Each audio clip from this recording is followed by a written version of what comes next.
Sir ದೂರವಾಣಿ ಸಂಪರ್ಕದಲ್ಲಿ ಮತ್ತೊಬ್ಬರು ಗೆಸ್ಟ್ ಇದ್ದಾರೆ, ಅವ್ರನ್ನ ವೆಲ್ಕಮ್ ಮಾಡೋಣ, ಮಾತನಾಡ್ತೀನಿ ನಿಮ್ಮ ಜೊತೆ. ಸರ್ ನಾವು ಡಾಕ್ಟರ್ ಆಂಜನಪ್ಪ ಅವರು ದೂರವಾಣಿ ಸಂಪರ್ಕದಲ್ಲಿದ್ದಾರೆ. ಸರ್ ನಮಸ್ಕಾರ. ನಮಸ್ಕಾರ. ಸರ್ ಮೊದಲಿಗೆ ಈ ಒಂದು ಅಮೀಬಾ ಅಂದರೆ ಮೆದುಳು ತಿನ್ನುವ ಅಮೀಬಾ ಯಾವ ರೀತಿ ಪ್ರಾರಂಭ ಆಗುತ್ತೆ, ಇದ್ರ ಬಗ್ಗೆ ಸ್ವಲ್ಪ ಡೀಟೇಲ್ಸ್ ಕೊಡಿ ಸರ್. ನಾನು ಸರ್ಜಿಕಲ್ ಗ್ಯಾಸ್ಟ್ರೆಂಟ್ರಾಲಜಿಸ್ಟ್ ಇದ್ದೀನಿ. ನಿಮ್ಮ ಇನ್ಫಾರ್ಮೇಶನ್ಗೆ 20 ವರ್ಷದ ಹಿಂದೆ ನಾನು ಪಂಬಾ ರಿವರ್ ನೋಡಿದ್ದೀನಿ. ನಾನು ಮಾಲೆ ಹಾಕ್ತೀರಾ, ನಾನು ಅಯ್ಯಪ್ಪನಿಗೆ ದರ್ಶನಕ್ಕೆ ಹೋಗಿದ್ದೆ ಫ್ರೆಂಡ್ ಜೊತೆಯಲ್ಲಿ. ಆ ಪಂಬಾ ರಿವರ್ ಇತ್ತಲ್ಲ, ಅದು ಕೆಂಗೇರಿ ಮೋರಿಗಿಂತಲೂ ವರ್ಷಿತ್ತು. ಸತ್ತ ಸಂಗೆ ತೇಳ್ಕೊಂಡು ಹೋಗುತ್ತೆ, ಜನರು ಅದರಲ್ಲೇ ಸ್ನಾನ ಮಾಡ್ತಾರೆ, ಕಾಲಿಕ್ಕಕ್ಕೂ ಆಗಲ್ಲ ಅಂತ ನದಿ ಅದು. ನನಗೆ ಆಶ್ಚರ್ಯ ಆಯ್ತು, ಜನ ಇಷ್ಟು ಎಲ್ಲಾ ಕಡೆಯಿಂದ ಇಲ್ಲಿ ಬಸ್ಕೊಂಡ್ ಬರ್ತಾರೆ, ತಲೆ ಮೇಲೆ ಇರ್ಮುಡಿನ ದೇವ್ರ ಮೇಲೆ ಅಷ್ಟೊಂದು ಭಕ್ತಿ ಇತ್ತು. ಇಂತಹ ಗಲೀಜ್ ನದಿನ ನಾನು ನೋಡಿದ್ದು, ನಾನು ಆಸ್ ಎ ಡಾಕ್ಟರ್ ನನಗೆ ಇನ್ಟಾಲರಬಲ್ ಅಮ್ಮ, ಇಂಥದ್ರೊಳಗೂ ಸ್ನಾನ ಮಾಡ್ತಾರಲ್ಲ ಅಂತ. ಅಮೀಬೆ ಅಂದ್ರೆ ನೋಡಮ್ಮ, ಇಂಟೆಸ್ಟೈನ್ ಆಗಿರುತ್ತೆ. ಒಬ್ಬ ಮನುಷ್ಯನ ಕಟ್ಟಸ್ನ ಅಮೀಬೆ ಇನ್ನೊಬ್ಬನ ಬಾಯಿನೊಳಗೆ ಇದನ್ನ ರೀಸೈಕಲ್ ಅಂತೀವಿ ನಾವು. ಮೇಲ್ಗಡೆ ಯಾವನ ನದಿ ಒಳಗೆ ಕಟ್ಟ ಮಾಡಿದ್ರೆ ಕೆಳಗಡೆ ನೀರು ಕುಡಿಯೋಣ ಬಾಯಿ ಒಳಗೆ ಡೈರೆಕ್ಟ್ ಆಗಿ ಹೋಗುತ್ತೆ. ಇದು ನಮ್ಮ ಬುಕ್ನಲ್ಲಿ ಡಿಸ್ಕ್ರೈಬ್ ಇದು ಏನಷ್ಟು ಮೂವ್ ಡೈರೆಕ್ಟ್ ಆಗಿ ಹೋಗೋ ಇನ್ಫೆಕ್ಷನ್. ಸರ್ ಈಗ ಇದು ನಮ್ಮ ದೇಹದಲ್ಲಿ ಒಂದು ಮೆದುಳು ತಿನ್ನುವ ಅಮೀಬಾ ಯಾವ ರೀತಿ ಬೆಳೆಯುತ್ತೆ, ಜೊತೆಗೆ ಎಷ್ಟು ದಿನ ಟೈಮ್ ತಗೊಳುತ್ತೆ ಸರ್? ಅಮೀಬಾ ಬೇರೆ, ಈ ಅಮೀಬಾ ಬೇರೆ, ಅದು ವೈರಸ್. ಅರ್ಥ ಇದೆನಮ್ಮ, ಇದು ಇಂಟೆಸ್ಟೈನಲ್ ಅಮೀಬಿಯಾಸಿಸ್.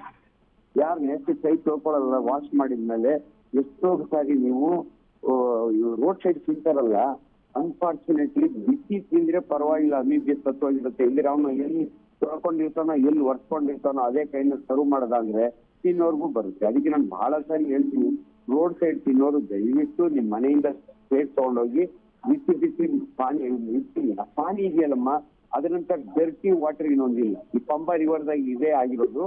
ಮನುಷ್ಯನ ಇಂಟೆಸ್ಟೈನಲ್ ಅಮೀಬಿಯಾಸಿಸ್ ಇದು.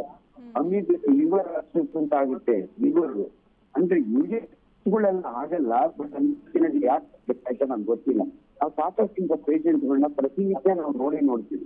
ಬೆಂಗಳೂರಿನಾಗೂ ನೋಡ್ತೀವಿ, ಕೆಂಪೇಗೌಡ ಹಾಸ್ಪಿಟಲ್ ಅಡ್ಮಿಟ್ ಮಾಡ್ತೀವಿ. ಅಮೀಬಿ ರೀಸೆಂಟ್ಲಿ ಅಂತೀವಿ.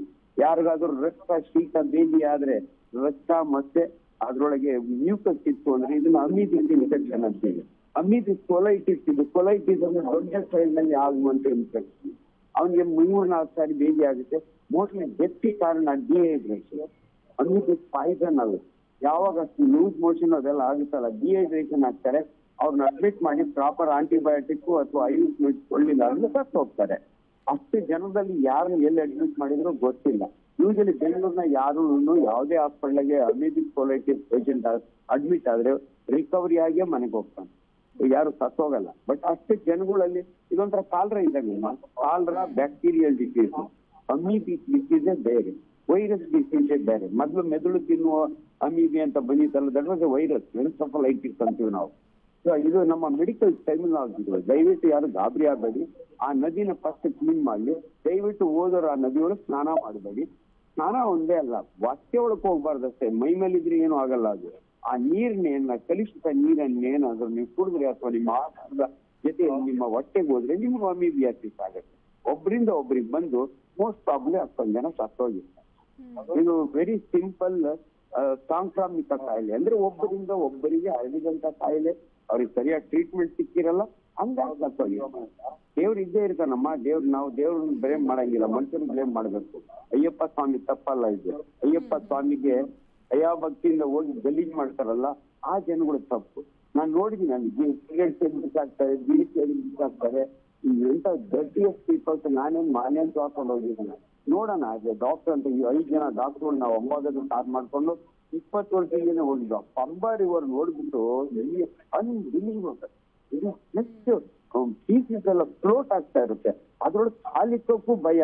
ಅಂತದ್ರೊಳಗೆ ಅದ್ರ ಮುಡುಕ್ತಾನೆ ಅಂದ್ರೆ ಈ ಜನಗಳಿಗೆ ಏನ್ ಹೇಳ್ಬೇಕು, ಆ ರೀತಿ ಆಗಿದೆ ಅಮ್ಮ. ಇದು 100% ಡೆತ್, ಪ್ರಿವೆಂಟಬಲ್ ಡೆತ್. ಅಂತ ಪೇಷಂಟ್ಗಳನ್ನ ಅಡ್ಮಿಟ್ ಮಾಡಿ ಅವ್ರಿಗೆ ಆಂಟಿ ಅಮೀಬಿ ಟ್ರೀಟ್ಮೆಂಟ್ ಇದೆ ನಮ್ಮ ಹತ್ರ. ವಂಡರ್ಫುಲ್ ಡ್ರಗ್ಸ್ ಇದಾವೆ. ಉಳ್ಕೊಂಡಿರೋದು ಆ ಜನಕ್ಕೆ ಅಷ್ಟು ದೊಡ್ಡ ಎಲ್ಲಿ ಅಂತ ಅಡ್ಮಿಟ್ ಮಾಡ್ತಾರೋ. Is the problem. ಕೇಳ್ತಾ ಇದೆಯಮ್ಮ? ಸರ್ ಕೇಳ್ತಾ ಇದೆ ಸರ್. ಈಗ ಕೋವಿಡ್ ರೀತಿಯಲ್ಲೇ ಇದು ಕೂಡ ಹರಡುತ್ತೆ ಅಂತಂದ್ರೆ, ಈಗ ನಾವು ಕೋವಿಡ್ ಟೈಮಲ್ಲಿ ಯಾವುದೆಲ್ಲ ಪ್ರಿಕಾಕ್ಷನ್ ತಗೊಂಡಿದ್ದು ಅದೇ ರೀತಿ ಇಲ್ಲೂ ಕೂಡ ಪ್ರಿಕಾಕ್ಷನ್ ತಗೋಬೇಕಾಗತ್ತೆ. ಸೊ ಯಾವ ರೀತಿ ಪ್ರಿಕಾಕ್ಷನ್ ತಗೋಬಹುದು sir? Covid upper respiratory viral infection, ಇದು ಇಂಟೆಸ್ಟೈನಲ್ ಇನ್ಫೆಕ್ಷನ್. ಇದು ವೈರಸ್ ಅಲ್ಲ, ಇದು ಅಮೀಬೆ ಅಂತೀವಿ ನಾವು. ನಮ್ಮ ಕ್ಲಾಸಿಫಿಕೇಶನ್ ಅಂದ್ರೆ ಬ್ಯಾಕ್ಟೀರಿಯಾ, ವೈರಸ್ ಅಂಡ್ ಅಮೀಬೆ ಅಂತೀವಿ. ಇದಕ್ಕೆ ಓನ್ಲಿ ಕೈ ಚೆನ್ನಾಗಿ ತೊಳ್ಕೊಳ್ಳೋದು, ನಿಮ್ಮ ಆಹಾರ ಕಲುಷಿತ ಆಗ್ದಂಗಿರೋದು. ಇದು ಆಹಾರ ಮತ್ತು ನೀರಿನಿಂದ ಹರಡುವ ರೋಗ. ಅದಂಗಲ್ಲ, ಪಡಿ ಒಬ್ಬರಿಂದ ಇದನ್ನಾಗಬೇಕಾದ್ರೆ ಮಾಸ್ಕ್ ಹಾಕೊಳ್ಳಿ, ಇದು ಹಂಗಲ್ಲ. Exclusively ಟೀಕೋ oral. ಟೀಕೋ ಅಂದ್ರೆ ಚೀಕಿದ್ದು, ಓರಲ್ ಅಂದ್ರೆ ಬಾಯಿಗೆ ಹೋಗೋದು. ಇಷ್ಟೇ. ಆಹಾರ ಮತ್ತೆ ನೀರು ಎಲ್ಲರೂ ಆ ನೀರ್ನ ಕಾಯಿಸಿ ಕುಡಿದಿದ್ರೆ ಅವರಿಗೆ ಸಪ್ಪಗಿರೋದು. ಅದನ್ನೇ ಹೇಳೋದು, ಇಂಥ ಜಾತ್ರೆಗಳಲ್ಲಿ ನೀವು ಕಾಯಿಸಿ ಆರಿಸಿದ ನೀರನ್ನು ಕುಡಿದ್ರಿ, ಕಾಯಿಸಿ ಬಿಸಿ ಬಿಸಿ ಇರೋ ಊಟ ತಿನ್ನಿ. ಅಂದ್ಮೇಲೆ ಯಾರು ಸರ್ವ್ ಮಾಡ್ತಾರೋ ಅವ್ರು ಕೈಗಳು ತೊಳೆಯೋದು ಅಂದ್ರೆ ಸುಮ್ಮನೆ 3 ಸೆಕೆಂಡ್ ತೊಳೆಯೋದಲ್ಲಮ್ಮ. ಉಗುರುಗಳು ಕಟ್ ಮಾಡಿರ್ಬೇಕು, ಯಾವನು ಉಗುರು ಕಟ್ ಮಾಡಿರಲ್ಲ. ಸುಮ್ಮನೆ ಏನೋ ಒಂದು ಗ್ಲೌಸ್ ಹಾಕ್ತಾರೆ, ಅದು ಎಲ್ಲೆಲ್ಲೋ ಸಿಗುತ್ತೆ. ಇವೆಲ್ಲ ನೋಡ್ಬೇಕು. ಏನು ಅಂದಿದ್ದಾಗಿ ಚಿಂತೆ ಆಗಲ್ಲ. ಈಗ ವಾಪಸ್ ಬರ್ತಾರೆ ಊರಿಗೆ ಅಂತ ಇವತ್ತು ಒಳ್ಳೆ ನ್ಯೂಸ್ ಅಂದ್ರೆ ಜನಗಳಿಗೆ ಎಚ್ಚರ ಬರುವಂತ ಕರೆಕ್ಟ್ ನ್ಯೂಸ್ ಇದೆ. ನಾನು ನೋಡಿ ಕರೆಕ್ಟ್ ಟ್ರೂತ್ ಇದು ಅಂತ ಅನ್ಸು. ಜನಗಳು ಇಷ್ಟು ತಿಳುವಳಿಕೆ ಬಂದು ದೇವ್ರು ಇದೇ ಇರ್ತಾನೆ ಎಲ್ಲಾ ಕಡೆನೂ. ಯಾವ ದೇವ್ರು ನಿನ್ನ ಬರೀ ಕಾಲ್ನ ಬಾ ಅಂತ ಹೇಳಿರಲ್ಲ. ಅಮ್ಮ ನಾನು ಇನ್ನೊಂದು ಹೇಳ್ತೀನಿ, ಎಷ್ಟು ಜನಕ್ಕೆ ಕಳ್ಸ್ಕೊಳ್ತಿದಾರೋ ಗೊತ್ತಿಲ್ಲ. ನಾನು ಸರ್ಜನ್ ಆಗಿ 1000 ಆಪರೇಷನ್ ಮಾಡಿದೀನಿ. ಈ ಟೈಮ್ಗಳಿಗೆ ಎಷ್ಟು ಜನ ಕಾಲ್ ತೆಗೆದಿದ್ದೀನಿ ಅಂದ್ರೆ ಡಯಾಬಿಟಿಸ್ನವರು ಬರೀ ಕಾಲ್ನ ನಡ್ಕೊಂಡು ಹೋಗ್ತಾರೆ. ಅದರಿಂದ ವಾಪಸ್ ಬರೋಸಕ್ಕೆ ಕಾಲು ಸ್ವಲ್ಪ ಉಚ್ಕೊಂಡು ಸೆಲ್ಯುಲೈಟಿಸ್ ಆಗಿ ಕಾಲೇ ತೆಗಿತೀವಮ್ಮ. ನಾನು ತುಂಬಾ ಜನಕ್ಕೆ ಹೇಳ್ತೀನಿ, ದಯವಿಟ್ಟು ದೇವ್ರು ಯಾವನು ನಿನ್ಗೆ ಬರೀ ಕಾಲ್ನ ಬಾ ಅಂತ ಹೇಳಿಲ್ಲ. ಚಪ್ಪಲಿ ಹಾಕೋ. ಅದು ಡಯಾಬಿಟಿಕ್ ಬರೀ ಕಾಲ್ನ ನಿಮ್ ಮನೆಯಲ್ಲೂ ಓಡಾಡ್ಬೇಡ. ಕೆಲವ್ರಿಗೆ ಆಶ್ಚರ್ಯ ಆಗುತ್ತೆ ನನ್ನ ಮಾತನ್ನು ಕೇಳಿ. ನೀನ್ ದೇವ್ರಿಗೆ ಏನ್ ಕೈ ಮುಗಿತೀಯೋ ಹಂಗೆ ನೀನ್ ಚಪ್ಪಲಿಗೆ ನೀನ್ ಕಾಲಿಗೆ ಕೈ ಮುಗಿದ್ರೆ ನೀನ್ ಕಾಲು ಮುಡಿತದೆ. ಇದು ಅಮೀಬಿಕ್ ಇದು ಡಯಾಬಿಟಿಸ್ ಇರೋ ಪೇಷಂಟ್ಗೆ ನಾನು ಮನವಿ ಮಾಡ್ತೀನಿ, ದಯವಿಟ್ಟು ಯಾವ ದೇವ್ರು ನಿನ್ ಚಪ್ಪಲಿಗೆ ತಪ್ಪು ಮಾತಾಡ್ತಾರೆ. ನಿನ್ನ ಚಪ್ಪಲಿಗೆ ಸಮಾನ ಅಂತಾರೆ. ಚಪ್ಪಲಿ ದೇವ್ರಿದ್ದಂಗೆ ಡಯಾಬಿಟಿಸ್ ಇರೋನು. ಇವೆಲ್ಲ ತಿಳ್ಕೋಬೇಕಮ್ಮ. ಇದು ನಮ್ಮಂತವ್ರು ಹೇಳ್ಬೇಕು ನಾವು. ಅನ್ಫಾರ್ಚುನೇಟ್ಲಿ ನನ್ನ ಪ್ರೊಫೆಷನ್ ಆಗಿ ಯಾರನ್ನೂ ನಾವು ಎಚ್ಚರಿಸೋದಿಲ್ಲ.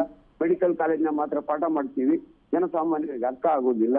ಅದನ್ನ ದಯವಿಟ್ಟು ಆ ರಿವರ್ನ ಕ್ಲೀನ್ ಮಾಡಿಸ್ಬಿಟ್ರೆ, ಅಯ್ಯಪ್ಪ ಸ್ವಾಮಿಗೆ ಅಲಂಕಾರ ಮಾಡ್ತಾರಲ್ಲ ಅಷ್ಟು ತೊಳೆದು ಈ ತೀರ್ಥ ಹಾಕಿ ಆ ತೀರ್ಥ ಹಾಕಿ ಅದೇನು ಮಾಡೋದ್ ಬೇಡ. ಆ ದೇವರಿಂದ ಯಾರಿಗೂ ಕಾಯಿಲೆ ಬರಲ್ಲ.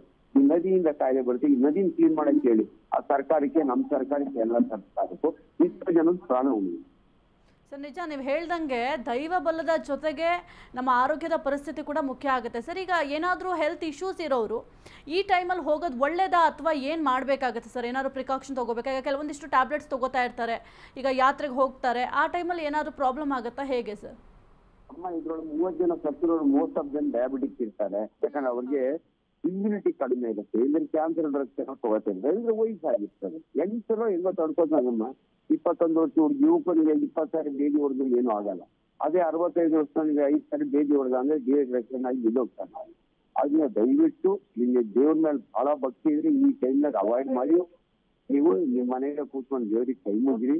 ಅಯ್ಯಪ್ಪ ಸ್ವಾಮಿ ತುಂಬಾ ಒಳ್ಳೆ ದೇವರು, ನೀನ್ ನಡ್ಕೊಂಡ್ ಬಾರಪ್ಪ ಬರೀ ಕಾಲ ನನ್ನವರಿಗೂ ನಿನ್ಗೆ ಆಶೀರ್ವಾದ ಮಾಡ್ತೀನಿ ಅಂತ ಯಾವ ದೇವ್ರು ಹೇಳಿಲ್ಲ. ದಯವಿಟ್ಟು ಜನಗಳು ಇದನ್ನ ಅರ್ಥ ಮಾಡ್ಕೊಳ್ಳಿ. ಮನುಷ್ಯನ ದೇಹವೇ ದೇಗುಲ ಅಂತ ಸುಮ್ಮನೆ ಹೇಳಿಲ್ಲಮ್ಮ. ನಿನ್ ದೇಹನ ನೀನ್ ನೋಡ್ಕೊಳಕ್ ಆಗಿಲ್ಲ ಅಂದ್ರೆ ಯಾವ ದೇವ್ರಿಗೆ ಹೋಗಿ ನೀವು ಮಾಡ್ತೀರ? ನಿನ್ ದೇಹನ ನೀನ್ ಚೆನ್ನಾಗಿ ನೋಡ್ಕೊಂಡಿದ್ದೀರ, ಅಯ್ಯಪ್ಪನ್ಗೂ ಹೋಗ್ಬಾರ್ದಿತ್ತು, ಮನೆಗೆ ಕುತ್ಕೊಂಡು ಆರೋಗ್ಯವಾಗಿರ್ಬೋದಿತ್ತು. ಇವೆಲ್ಲ ಅರ್ಥ ಮಾಡ್ಕೋಬೇಕು. ಕೈ ಮುಗಿದಿ ಅಷ್ಟೇ.